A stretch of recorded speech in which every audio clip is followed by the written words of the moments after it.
Per paskutinės kelias dienas praktiškai šioje vietoje buvo priparkuotas, kaip ir šitas prabangus Mercedesas, Rolls Royce'as, Ferrari iš Baltarusijos. Ir ką daryti su tokių prabangių automobilių šeimininkais, kurie nepaiso kelių taisyklių ir kurie galvoja, kad jie turi teisių per daug. Matyt, tankas yra geriausia priemonė.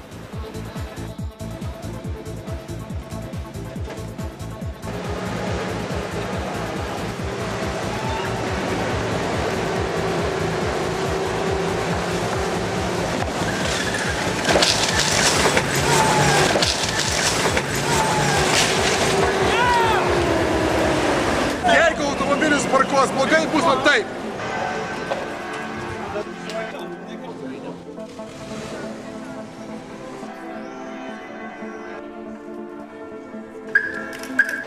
Sveiki, kitą kartą laikykitės kelių taisyklių. Pasistengsiu.